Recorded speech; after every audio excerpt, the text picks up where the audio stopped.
You know, I didn't realize how much time you guys spend in hot tubs until I started editing that thing. That was great to watch. Yeah. That was.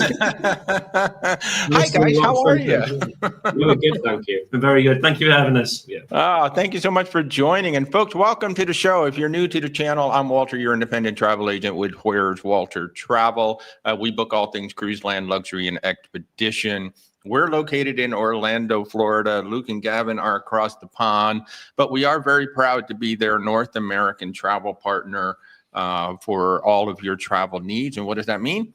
If you are referred to us by Luke and Gavin, you are helping to support them and their channel as well. So first of all, good morning. How's everything going over there?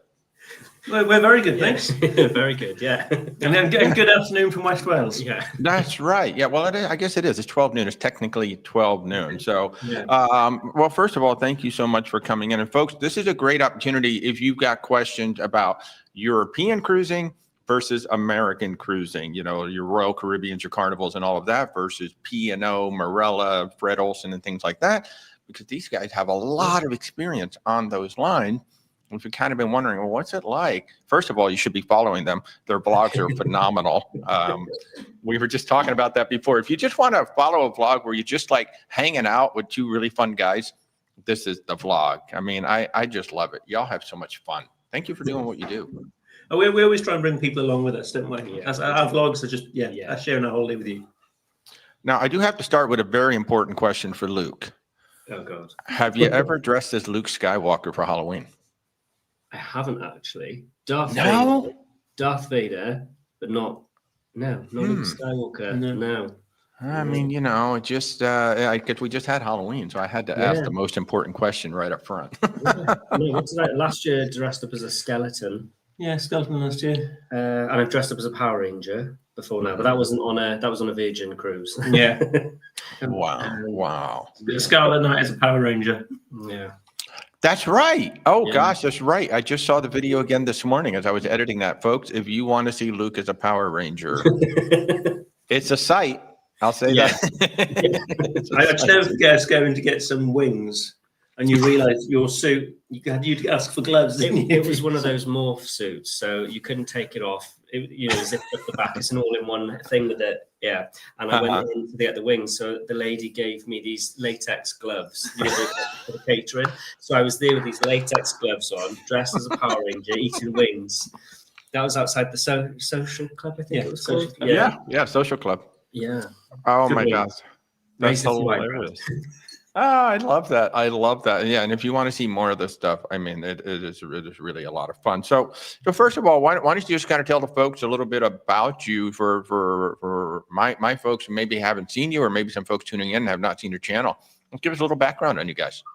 You do that. Well, basically, our videos are sort of glorified holiday videos. We don't take anything too seriously. It's all about us just enjoying ourselves.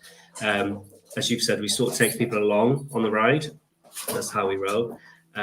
Yeah, I do apologize. If you can hear a noise, it's the dog going crazy. Oh, that's great. Where's the dog? Who is the dog? So her name is Honey.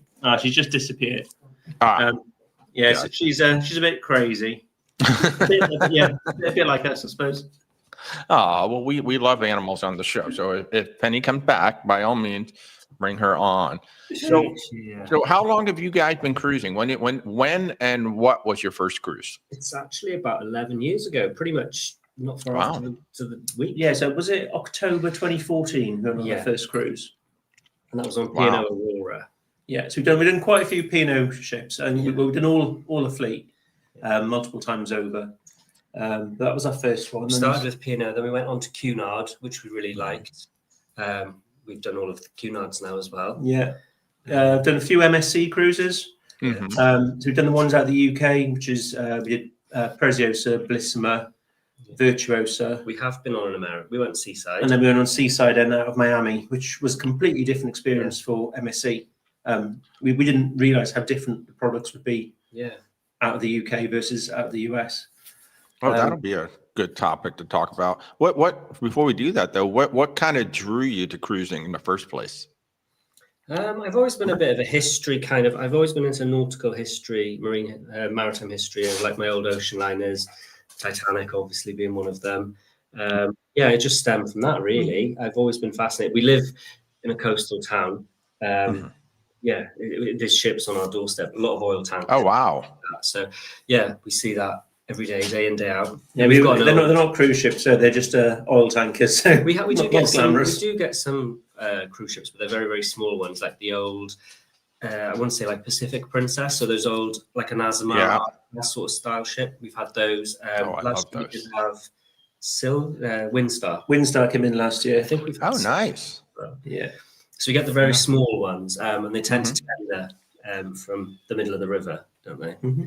Yeah. Oh, that's pretty cool. So, and I think Mimi already has a question, but first, since you brought up the MSC, maybe that's a good place to start. Why don't you kind of walk us through, like what was it like in Europe, and then when you came to Miami, what were the big differences when you came over here?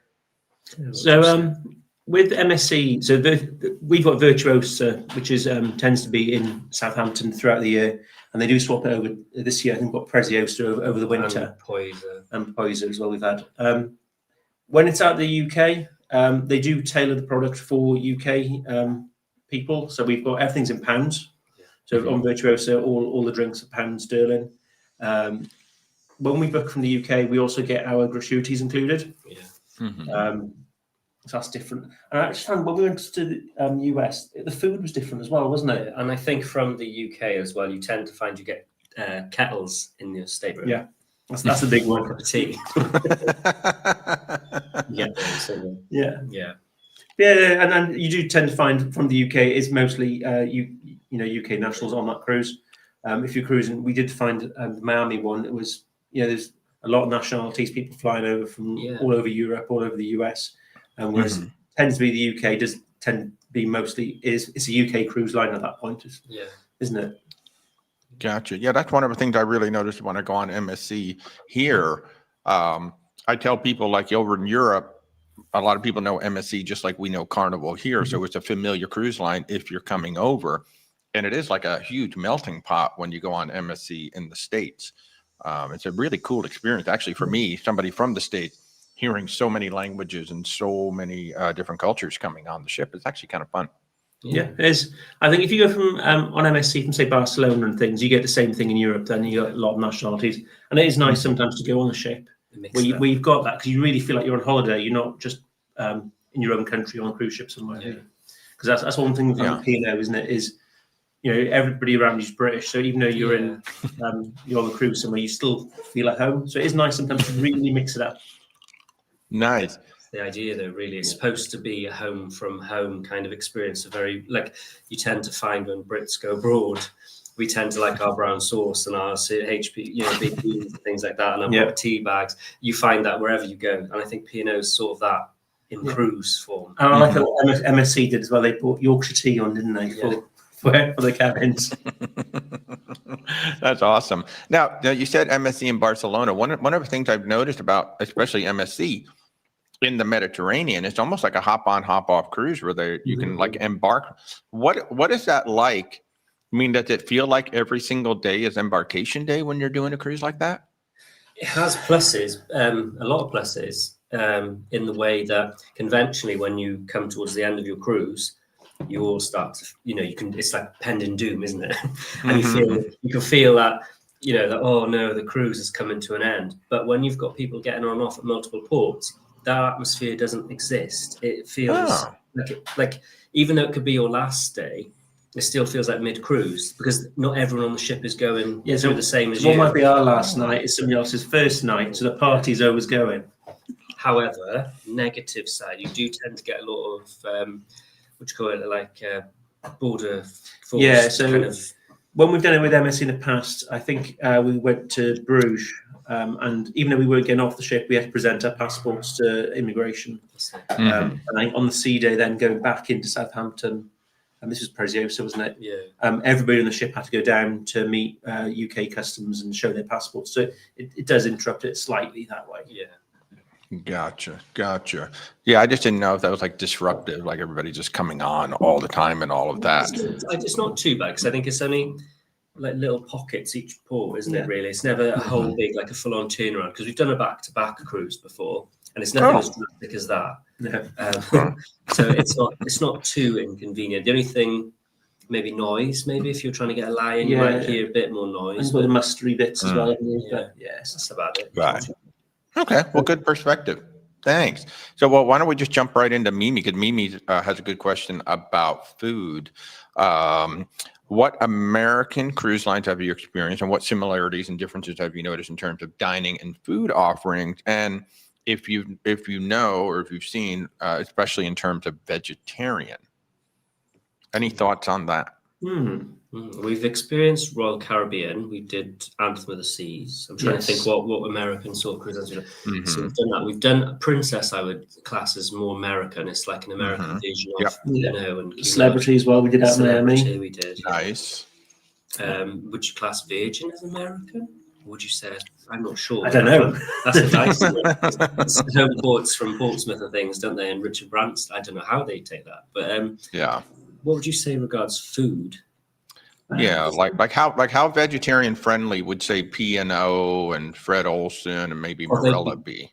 Yeah, we do tend to find they are quite vegetarian friendly and they're pretty good with any allergies and things like that as well. P&O pretty good with that. I know a friend of ours, vegan cruiser, she goes on P&O and she'll often post things. But yeah, they've all, to be fair, we're meat eaters, so we don't tend to look as much for vegetarian food.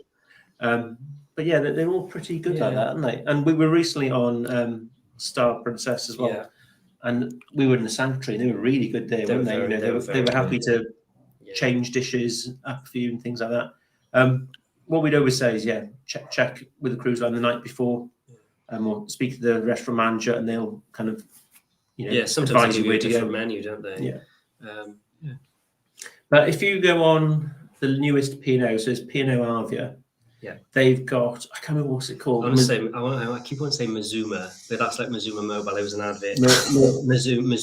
Mazuna. And it's a completely vegan restaurant. Yeah. Oh, And we went there one night and it was brilliant, wasn't it? You weren't sure. But I loved it. It was more the textures. The flavors were phenomenal. It was full of flavor, but it was just getting my head around what was it like meat that wasn't meat, if that makes sense. Things like that. But it was definitely an experience. It was the lamb main course we had, which wasn't lamb. Which wasn't lamb. Yeah. It was really good. It was good. Yeah. But I don't know if that answers the question really, but yeah. Well, I think you kind of did there. Yeah. So you will find the vegetarian options if you come on to the European lines, which definitely, yeah. Yeah, I mean, there's such a movement towards clean eating, if you will, right? So everybody's kind of supporting that. Why don't you tell us a little bit about, what could obviously you've been on Royal Caribbean, you've been on Celebrity Princess, so you know the quote unquote American lines. What are some of the differences that folks from North America might expect if they came onto a P&O and actually I'm really interested in Fred Olsen, what your experience was like on Fred Olsen. It's usually it's hard to say because some cruise lines do differ slightly, but from a P&O perspective and a Cunard perspective, I would say the service is supposed to be very discreet. Whereas say you go on something like Princess or Royal Caribbean, the staff are always, hello, Mr. Luke. And they're really they go out of their way to wave and smile. And they're very, very, and we would say overly friendly sometimes. They're like, really like, whoa, what have you done? You're crazy. They're like really enthused. We're not used to it as Brits. But from a British standpoint, it's a very discreet kind of service. It's unless you interact with them, they won't do it necessarily, will they? No. They will once you start chatting. They will say hello, Mr. Luke, and they'll be very polite and friendly. There's nothing wrong with that, but I think just that's how they're supposed to be. It's supposed to be a very discreet kind of level of service. I think that's been one of the kind of cultural differences, isn't it, between UK and US? Yeah, it's a lot more reserved, aren't we? Yeah, that's one thing we found with the MSC out of Miami. The service was completely, the staff were really, not that they weren't attentive in the UK, but they're different, if that makes sense. Mm-hmm. And it does give you a different vibe. And we find Princess a lot friendlier than I would say. American cruise lines are a lot more friendly and outgoing than say the staff are. It could come across as they're a bit rude on British, like on P&O. You might think, oh, they're a bit rude, but they're not being rude. It's just how they are. Yeah. Yeah, that's an interesting perspective. I didn't even think about it that way. Because a lot of times on MSC, even here, they're much more reserved than the typical American crew. Yeah.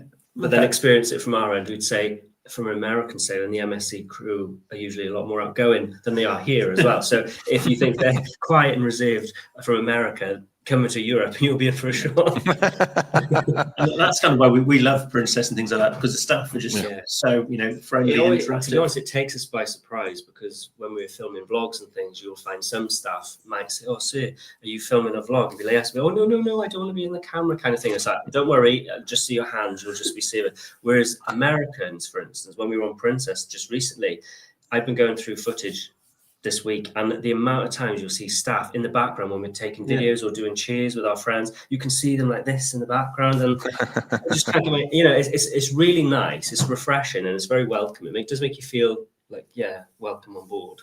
And to be fair, the Fred Olsen staff, I would say, are probably slightly more American. They've got that service to them. They're very friendly. They were really friendly. It surprised us how friendly they were and how great service was on Fred. Yeah, I'd say it's mostly P&O and Cunard that would be the reserved aspect of But the rest of them, Fred Olsen was very friendly, and we really enjoyed them. Wasn't sure what to expect when we went on it. You tend to find, this is something that cropped up on a Facebook chat recently, because obviously we're going on Star, and I see in the daily programs or whatever, it was listed to be a formal night or dress to impress. I can't remember what they call it. If you're sailing on, say, Sky Princess from the UK, you will find a lot of people will wear a tuxedo. Whereas if you go from America maybe, or you go from Europe, it tends to be less, a lot less Mhm. people do it. If you're in Britain, so like even Fred Olsen, Cunard, they will always sort of dress in tuxedos. Well, even MSC, you'll get people wearing formal wear on MSC on the Wow. breast night. Yeah, seems to be more. Yeah, definitely. Yeah, definitely over here in the States, we get very few, in fact, very few people even wearing a suit anymore because everybody's just gotten so casual on this side. Yeah. And since you brought it up, you guys really do rock the tuxedos. I've noticed that in the videos. You guys look amazing. Now I'm going to be buying, I'm going on Cunard for the very first time. So I'm going to ask you for some tips for that. But first of all, have you got tips on buying a tuxedo? Well, don't buy one that's too tight for sure, because I think I currently own two, and I can't at the moment get in my waistcoat that I bought just last year. So maybe different sizes. Be a bit forgiving with yourself, because once you start eating all that food and it's there, isn't it? And you're drinking, and you want to be comfortable. So don't get anything too fitted, I would say, would be my topic. And somebody did also point out, make sure you've got a proper measured collar, because we tend to, I think, over here, you seem to they do everything by chest and all, don't they? Or you can get the neck, but the shirt will be loose. You can never get it right. And the amount of shirts we've got where the shirt will look nice, but then the collar's really tight. And when you've got the bow tie on, it gets really hot, which you probably in that clip, you saw me going, oh, thank God, you could see it. So yeah, I'd say a good well-fitted shirt, and I'd say be forgiving with your measurements when it's coming to buying a suit. Especially as they always tend to be, a few days into the cruise, don't they? By which point you've started enjoying the buffet. Yeah, I'm gonna get those pants that you can like let out. Like they actually have the pants that you can let out. So I'm gonna make sure I get those. But you're right with the shirt. It's always like part of it fits right, part of it doesn't. And so what do you do? Right. I love that. So do you have any tips for going on? So this is gonna be my very first Cunard. I'm gonna be hosting 58 people. So do you have any tips for going on Cunard? Cunard has, I would say, more recently, the dress code is getting a lot more relaxed. Back when we used to start cruising, and I'd say even just before COVID, the pandemic, you used to have to wear a jacket in the evening. That was a common thing. Even if you wore it with like chinos or whatever, you'd always see men in jackets. Nowadays, you can get away with, I'd probably say, the sort of clothes you'd wear on a formal night on Princess, like a nice shirt and some trousers. You can get away with that now. You don't have to dress up. The dress up nights you would, the gala evenings. So the gala nights, they are, and they're pretty strict on that. You won't be able to go into the Commodore Club unless you've got your dinner suit on, or you've got a tuxedo or something on. But around every other night, on Queen Anne last year, we were wearing dark jeans, so black jeans basically, and like a floral shirt, and that was fine. That's fine. Yeah, I mean, also no tears. Like my brother, he likes his clothes that are super skinny with rips and all in them, and he pays a lot of money for them. And my jeans aren't half as expensive, but there's no holes in them. But you wear them, you have to wear tidy, no holes, no ripped denim, but plain black, cream chinos, that kind of thing. They're totally fine. So tips for you now. Definitely recommend going to the Golden Lion on embarkation day for your lunch. So that's the pub.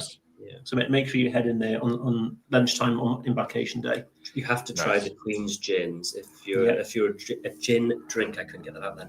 They have 4 Queen's different gins now, and they will even pair the tonic waters to them. And they do perfect serves and things. If you go to the Condor Club, they're nice, and they're presented really well. They're like a work of art, to be fair. Some of the stuff they do, they're very nice. I would recommend trying them, and they all have their own distinct flavour.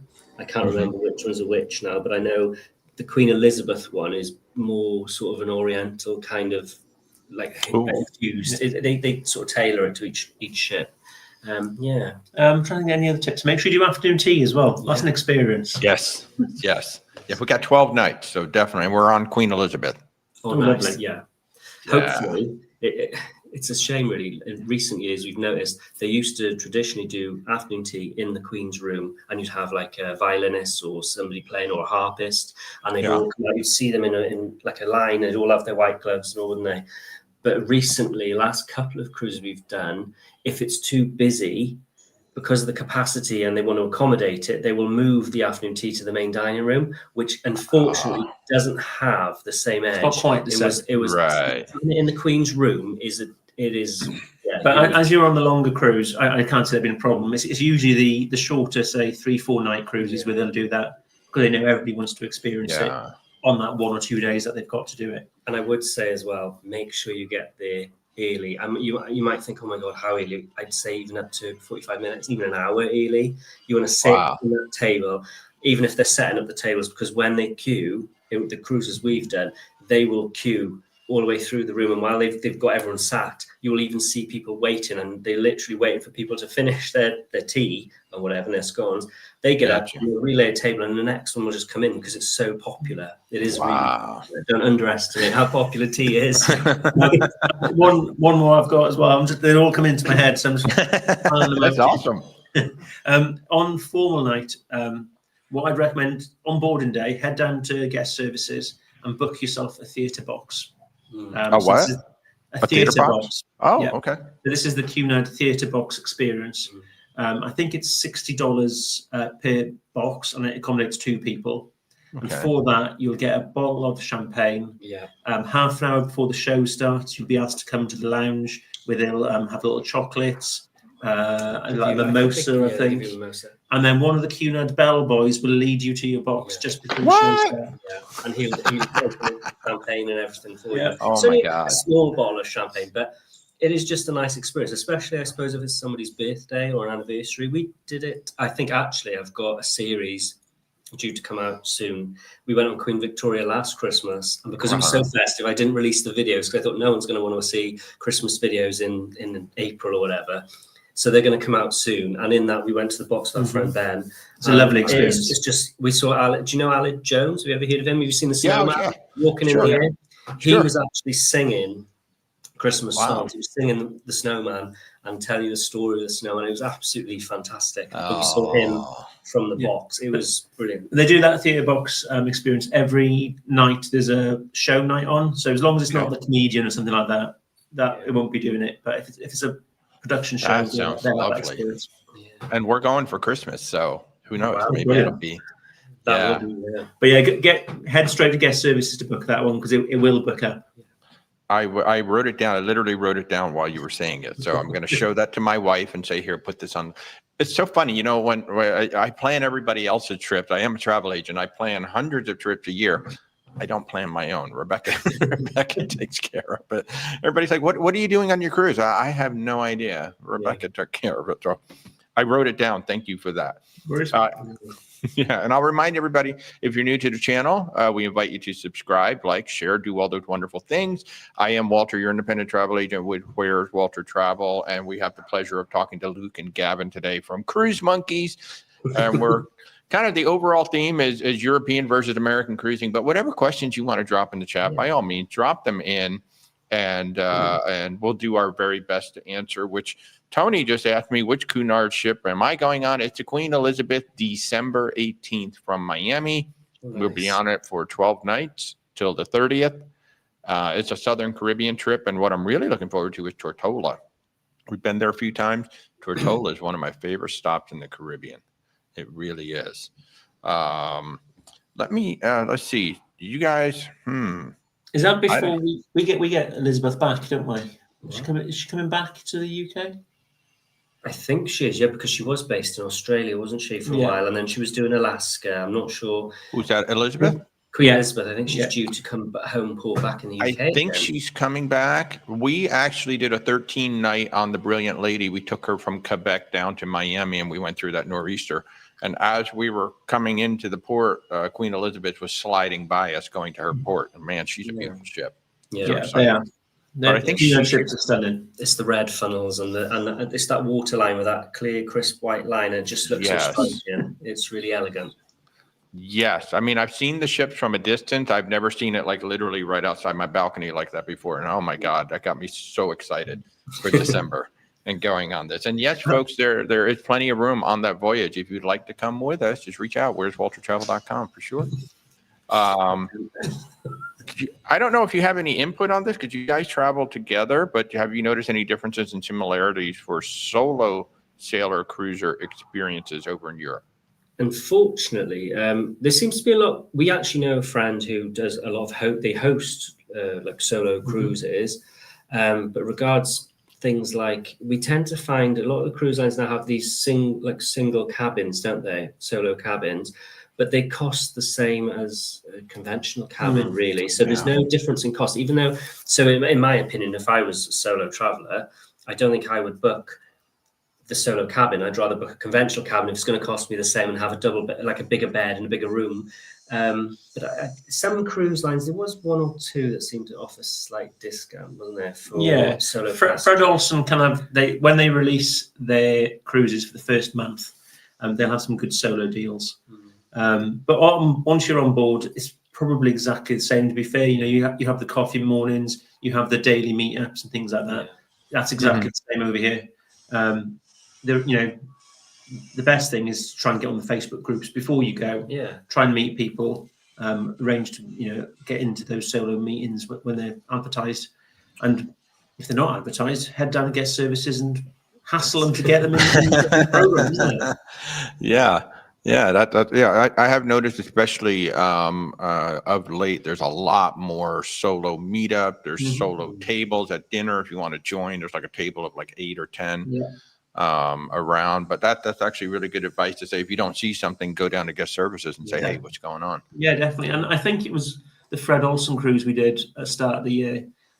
They had a meeting point for solos on every port day.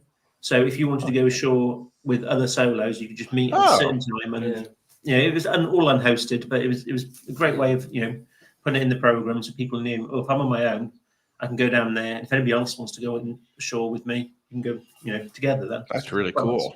That's a great idea. I like that. So do you have? So you guys eat. You're close to my heart because you eat a lot of great food, and you like to try the cocktails. So do you have some, who do you think of the European lines has the best overall food, which is a loaded question. And what are some of your favorite restaurants and or dishes that you've had at sea? I'm really trying to think. That's a struggle, that is. I mean, I would place, I don't know, what would you say? Would be food? Tuna? I'd say Princess. But I suppose Cunard, not necessarily European, but they have very good food in Cunard. But if we're talking about the more UK and European brands, I'd probably say Fred Olsen. The food on the cruise that we did at the start of the year just blew us away in the main dining room. It was brilliant. Buffet, amazing. Yeah, it was consistently good as well. It wasn't just a one-off. It was quite common. It was right up there, really, wasn't it? Yeah, the buffet in Fred is something else. You walk in and you're taken to a seat, and it's all laid up with the tables are laid, basically. Yeah, tables all laid up. And then you head over to the buffet station and it's served to you what you want. And then you go back to your table. And they do a lot of like fresh food. Like you will go up to say like a stir fry kind of station, and they will say, and they will cook it in front of you. They will ask you, do you want it spicier? They will put more peppers in it or jalapenos in it if you want, or they will take something out, or they'll do it all for you. They're fantastic. Wow. Really. It was the seafood cocktail that got me. I was absolutely massive. I was having that. It just had everything in it. It was a proper seafood cocktail. It wasn't just like shrimp and a bit of, that. Do you have crab sticks in the States? Like seafood?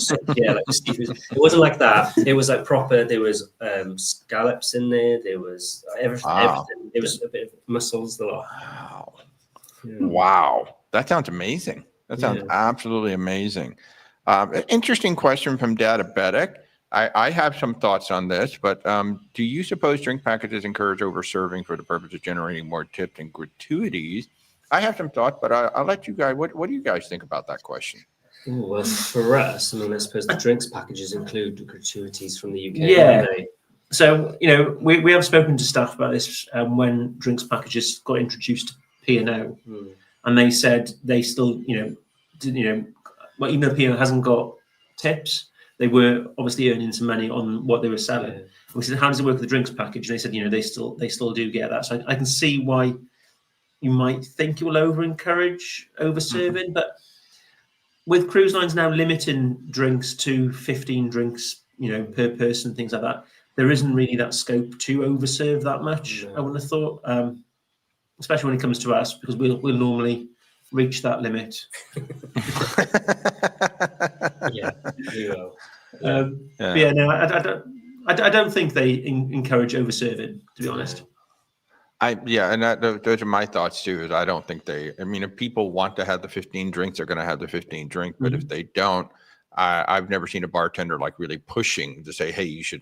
In fact, I've had a bartender say, do you want another one? And that's pretty much it. Yeah. Not trying to push me. So I don't really think anybody's encouraging the over serving at all. I'm trying to think, nobody's ever kind of like, they don't really try to upsell you a drink, do they? And the thing of it is as well, especially with P&O and I know for a fact P&O, they actually have a restriction. They will only serve you every, how many minutes? Is 15 minutes as well. So they can't even say, oh, do you want like 2 drinks, or I'll come around even quicker when it's quiet and give you another one, because they're supposed to. I don't know. You're supposed to wait 15 minutes between drinks from that front. So yeah. A good question though, but I don't see it. I think what you might see sometimes, like during the parties, where they're like, "Hey, we got all the shots," and they're bringing them around. But in general, I would say no.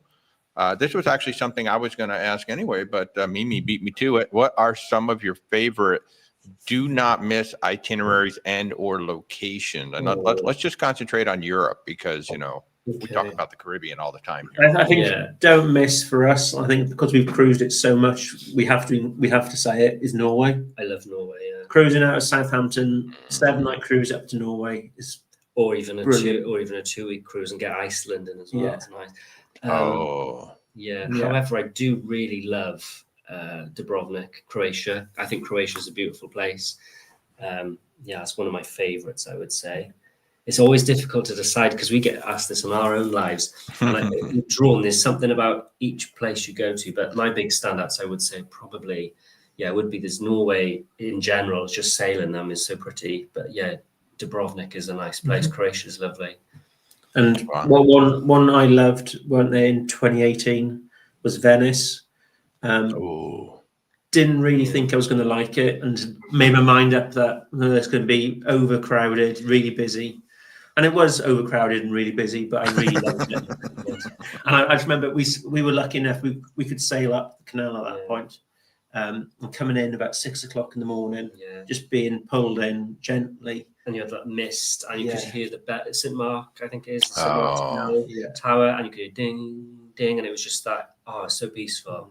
I'd love to live that moment again. He really wasn't looking forward to Venice. I was ecstatic. I couldn't wait. It was one of my highlights, and it was you win. So if you're over in Europe, and if you're wanting to cruise out of Southampton, an easy one is Norway. Norway's nice. If you're in Norwegian fjords, you've got a sea day going up. Yeah. You'll have a couple of ports which are not that deep in the fjord, but then you'll have normally 2 ports which take you deep into the fjords. And they're the really good ones. And the thing is, there's always 2 sort of aspects, or 2 sides of that coin. You can do your Northern Lights in the winter, and in the summer you can do your land of the midnight sun, which we have now experienced both. And it is the polar opposites, aren't they, in experience? Really? It's really, really, it's brilliant. Really good. Have you ever cruised Norway, or? I have not yet, but we've sent quite a few clients up there, and they all come back. In fact, Betty was on here a little while ago. She just did Celebrity up there. But Norway's on the list. We're doing it soon. Brilliant. And there's so much choice as well. Like you said, you got Celebrity, you got Princess, Royal Caribbean, MSC, P&O, Cunard. They all head us there. Fred Olsen. Yeah, and even Hurtigruten actually the one I've been looking at. I thought that would be do a Norwegian cruise line into Norway, but actually, they're small little ships, aren't they? They use them as ferries as well, don't they? They do. Ports. They'll be very unique experience. Yeah, it's like 5-star cruising on a ferry. It's kind of what it is. So I remember talking to my ref going, you make like 36 stops. How does this work? And she's like, oh, well, a lot of them are only 10 or 15 minutes because we're picking up and dropping off people.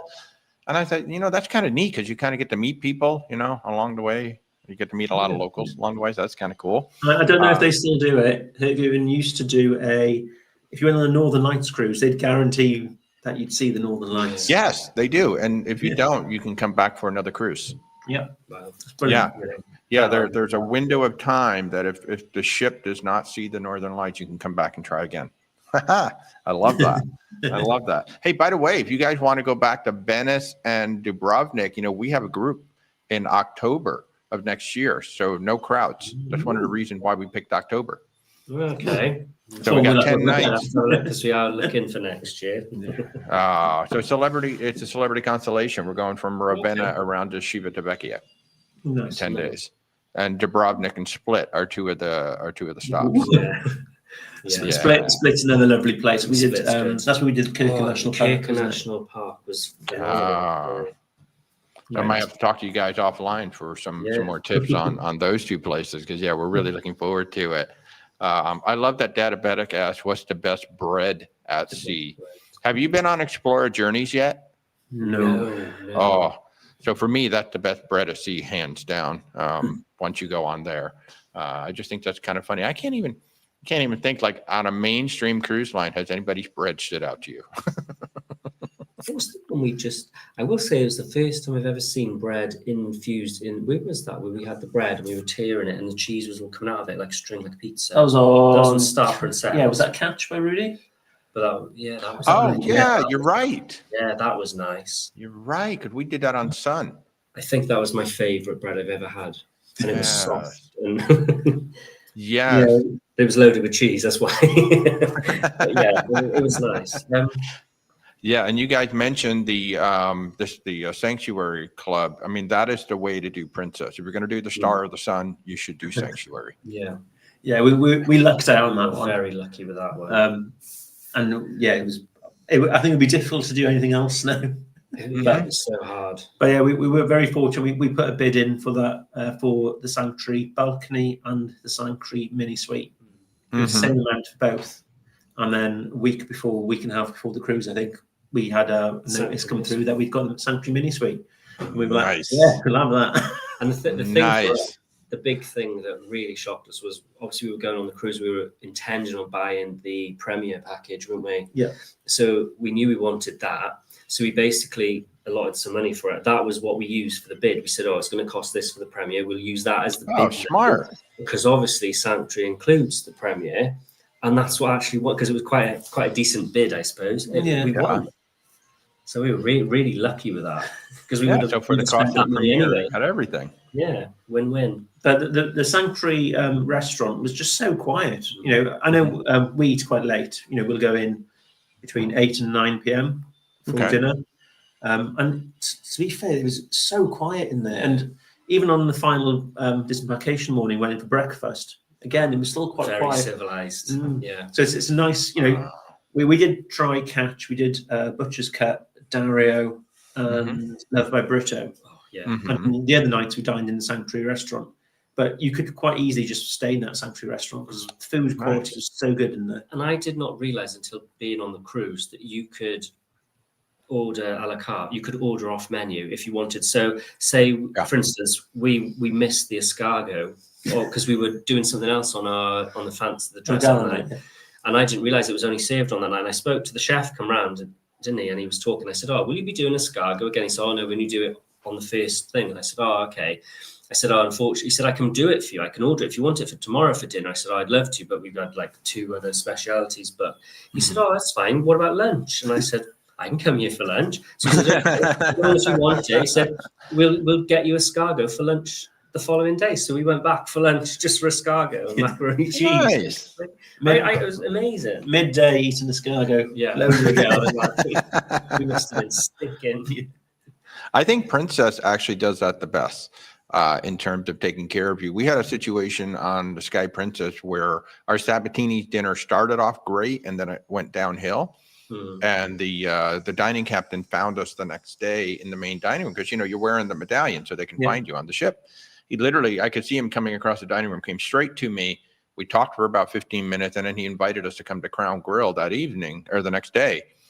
And sure enough, there he is. He brings the chef out and all of that. And I think Princess really is one of the best at kind of like going over the top to please the guests.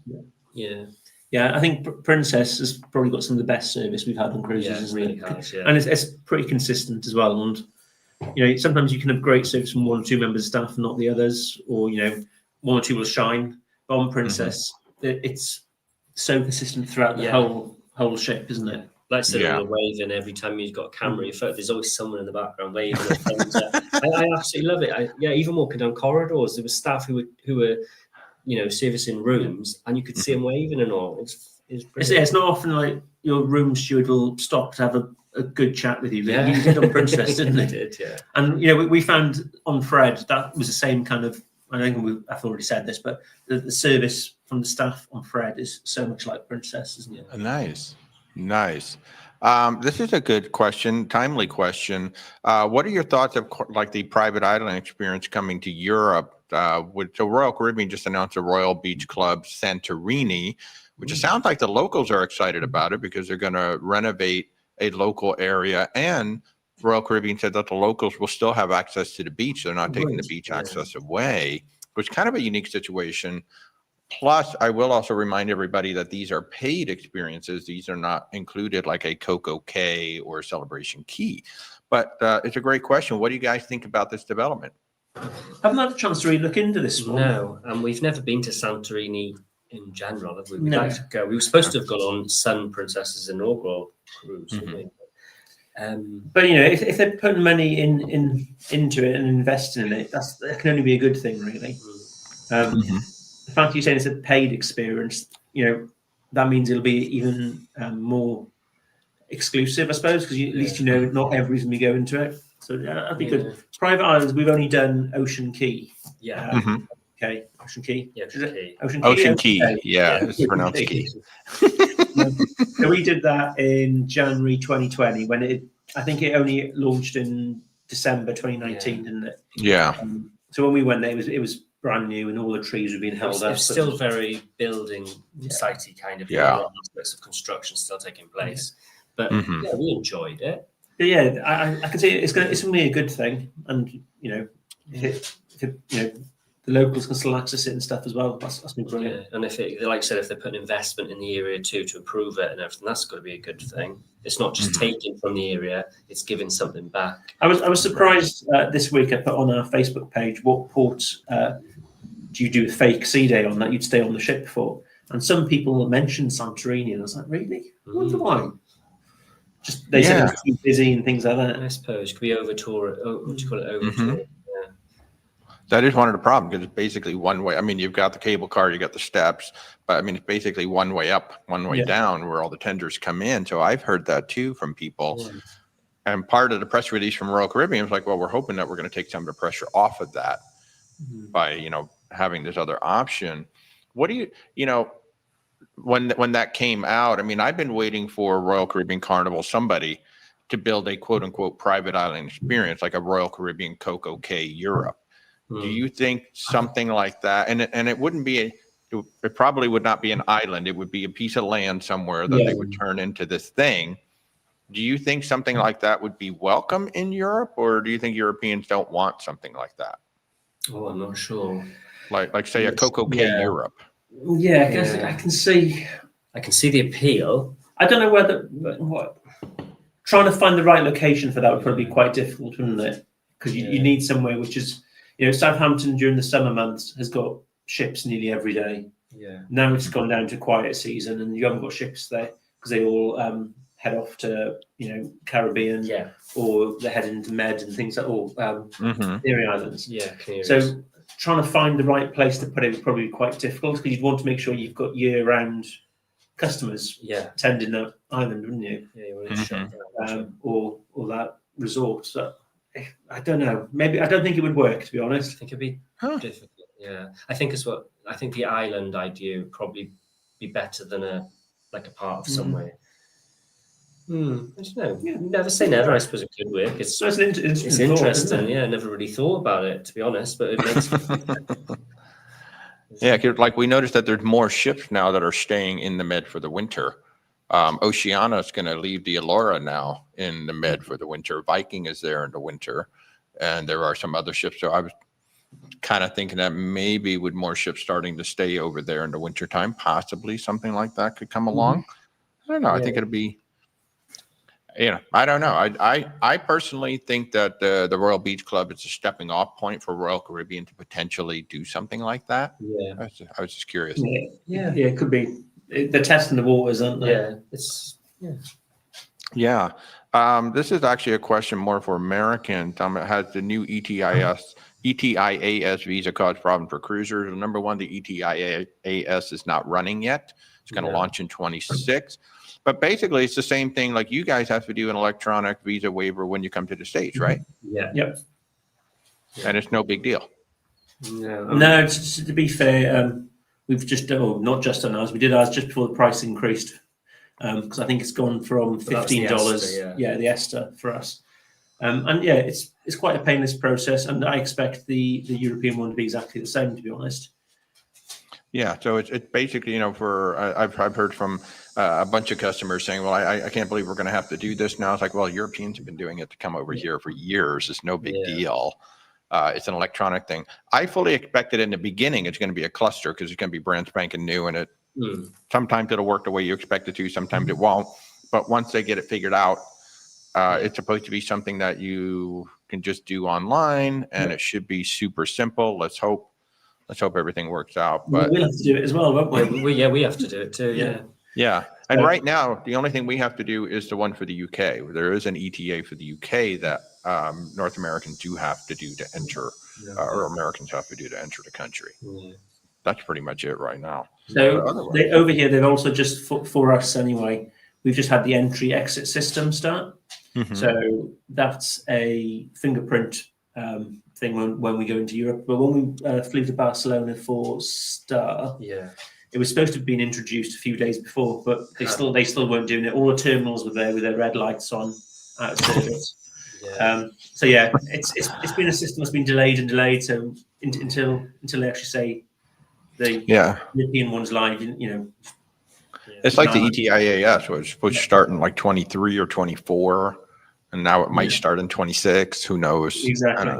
Just keep an eye on it. And get a good travel agent so they can help you keep an eye on it as well.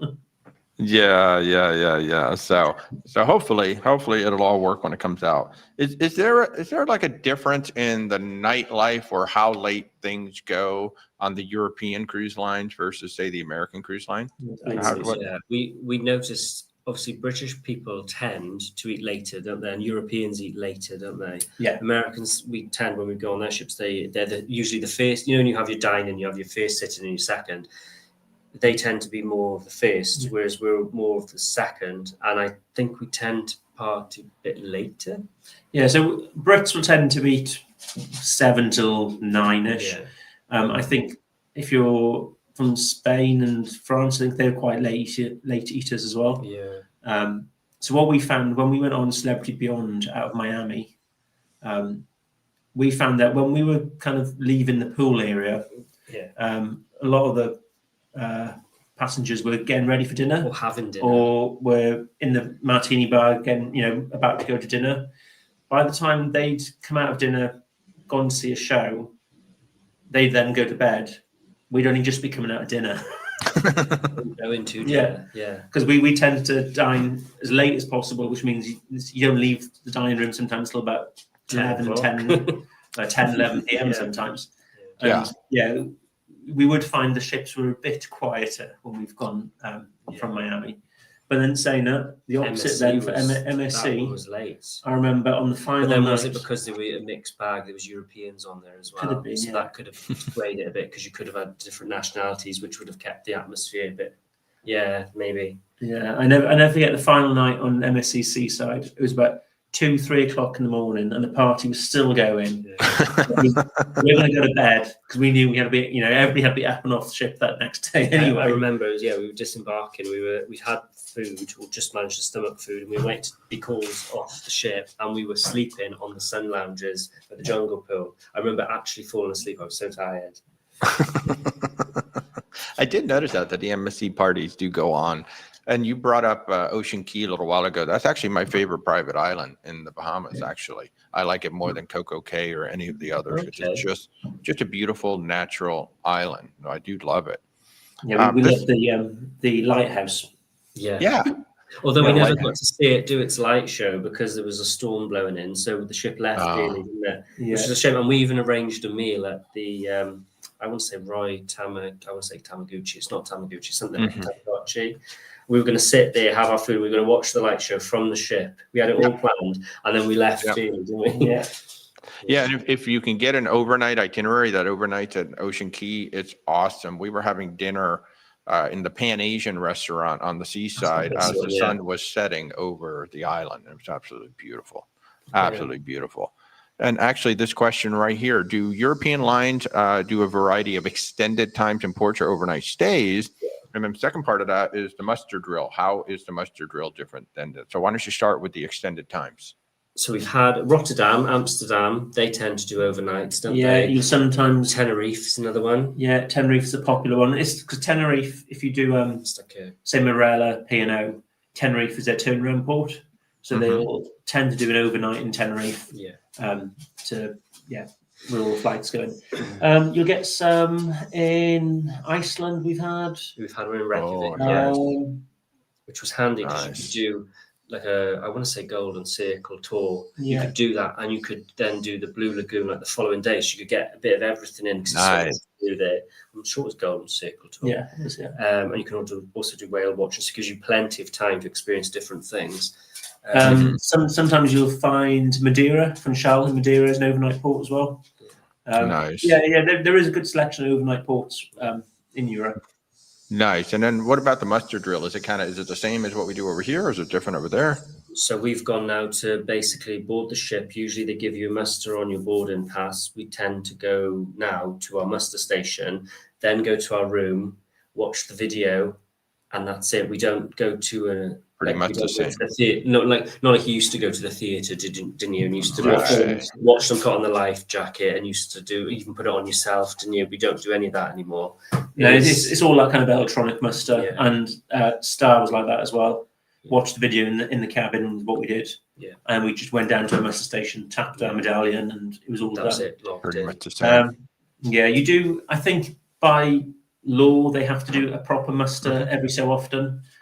So sometimes you will get a notification from the cruise line saying there's a traditional or the old school muster is taking place where you have to go to the theatre or whatever. And not very often, I know we've had it, have we? I think we've had it. I've seen it a few times. The strangest thing we've had recently, when I say strange, it just doesn't happen in the UK very often at all, is on the Fred Olsen cruise we went to, our muster station was on the actual promenade deck by the life boat, which we've never had that before. No. But we didn't have to actually go through the muster there. No. Yeah, the old school. That's actually how we do it on Margaritaville at Sea. They still do the old school. Everybody line up under the lifeboats. It's hilarious. Yeah, it's actually kind of fun for me. I'm like, oh, this is actually kind of fun because this is the way it used to be. Well, that's the same for us. We did so many cruises before COVID. That's kind of what we got used to, that you went for the muster. The MSC ones used to be fun because they used to be in multiple languages. Oh, yeah. Yeah, that was very long-winded. That was a long muster, that was. Yeah, every announcement. But I do recall once, Captain Inga, Cunard Queen Anne, you'll know it from now, we were going to Hamburg, and she actually did hear announcements in 2 languages as well on that cruise, which I was amazed because Captain can speak. I think she can speak 7 different languages. Wow. Her mother tongue, I think, is Faroese, isn't it? But I was absolutely amazed by it. She's like, oh, ladies and gentlemen, because we have so many German passengers as we go into Hamburg, and all, because it was part of that particular cruise, we were doing a 4-night cruise to Hamburg and back. But what they were doing was it was sold as 2 nights and 2 nights. And if you could do the World Voyage, you could embark in Hamburg if you were Germans, join the ship in Hamburg, then you get to Southampton. Southampton did the fireworks and the 3 Queens and all at the time. And then they would then go off on the World Voyage, wouldn't they? And that's what she did because there was so many Germans. She said, I'll do the 2. Oh, that's cool. That's awesome. Super cool. Susan's got a great question here. And first of all, I love how you spelled the Monkees, because that is the music group from the 60s and 70s. That's awesome. Sailing from Southampton to Florida on the Sky Princess, which Sky is one of my favorite ships in the world. I love that ship so much. But do you have any tips for Southampton? Right. Well, you've got, if you're into your history and you like that kind of thing, you've got the Sea City Museum, where you can go and see. They've got an enormous model of the Queen Mary in there. They a lot of Titanic things, models, a lot of history. Yeah, you can do that if that's your sort of thing. Or there's what else would you say? I mean, there's. We love Southampton, but we just love just trying to walk around and watch the ships and go ship spotting. To be honest, like going to all the different bars. I mean, there's the Titanic pub, isn't there? There's. What else would you say? I mean, if you're restricted by weight and you're worried about clothing, you can easily pick up clothing in places like Primark and all really cheap to save weight, and you could just bring that on the ship with you. I mean, sometimes we've even I'm ashamed to say it, we've bought clothes so cheap to throw away because they're just like £1.50 t-shirts, but it saves weight. Things, I suppose, if you're flying, you can consider that. But, Sea City is the main one, I'd say.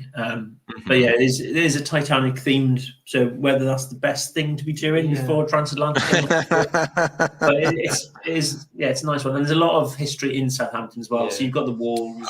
There's the Red Lion pub. That's a really quirky. It used to be an old, I want to say like an old courthouse.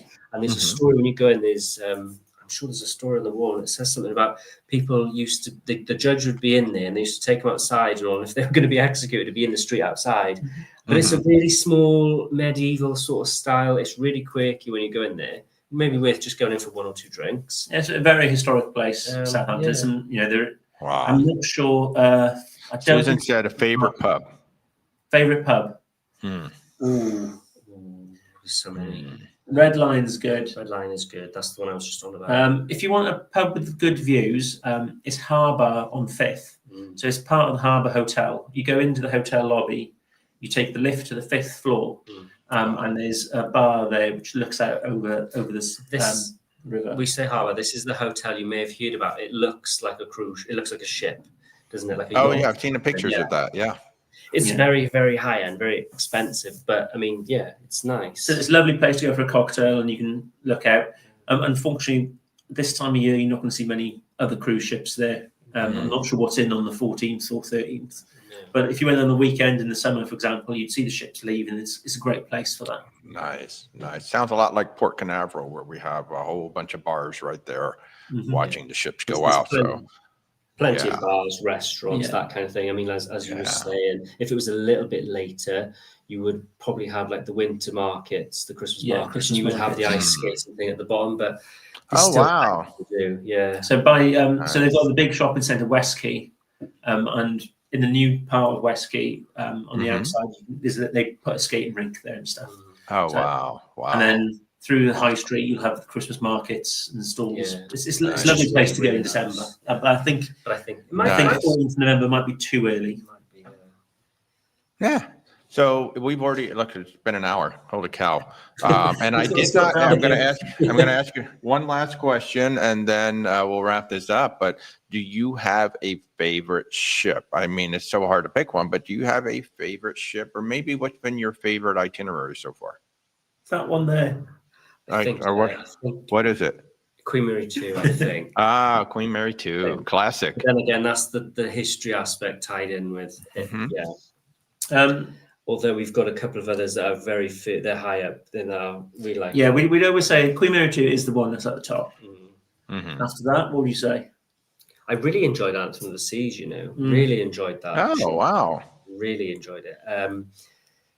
But then I do like my Cunards. I do like my Queen Victoria, Queen Anne, Queen Elizabeth. I love them. They're nice. It's very hard to pick, But right. I think Queen Mary 2 as sort of on her own sort of pedestal. Yeah. Maybe it's because she's an ocean liner. I don't know if there's something just magnificent about it. Ever since we ever went on it, we've been blown away. It is very difficult to pick your favourite ship. It's something we always say is every ship has something different and unique. And what might be our favourite ship for doing, going for a party or something, when you want to go for a relax, we've got a different favourite ship. Yeah. And that's probably one of the great things about cruising. A ship for every mood, basically. Yeah. And we fall victim to that a few times because sometimes we'll book a cruise, and when the cruise approaches, if we book it too far in advance, we sort of change our mind. Like, I don't feel like it now. I wish I was doing this one instead. Like Christmas market, you can't knock a Cunard for. Then like you've got other things for party cruises. You've got things like Virgin. I mean, they're polar opposites. Yeah. But you fancy them for that reason. But yeah, it's difficult. But Anthem of the Seas is, I'd say that's probably one of the. I did enjoy that, the bumper cars and all, and I love the adult solarium at the front with the cascading pools and the swing. I just absolutely loved that. Really, and I think a lot of people love Anthem, don't they? She's a popular little ship. She's a fun ship, and you're right. There's a ship for every mood and every vacation. I always say my favorite ship is the one I'm on right now. We've done 670 passengers on Oceana Serena. I've done 7,500 passengers on the Star and the Icon. Love them all. There's a different ship for every reason. But this has been a lot of fun, guys. I can't thank you enough for taking time out of your Saturday to come join us. No, thank you for having us. Yeah, thank you. It's been great. This has been brilliant. So just hang tight for a minute. Folks, I want to thank you all for joining us. Again, I'm Walter, your independent travel agent. We book your cruises, land, luxury expedition. You can find us at Where's Walter Travel, plus there's links down in the description. If you're referred to us by Luke and Gavin, every booking you make with us goes to help support them. That's one of the things that we like to do with our travel partners. You support us, we support them. So certainly do reach out and let us know you were referred by Luke and Gavin, the Cruise Monkeys. So again, thank you guys for coming on the show. Really appreciate it. No, thank you. It's been a joy. Have a great Saturday, everybody. We'll see you tomorrow morning at 10:30 a.m. Eastern time. Bye. Bye.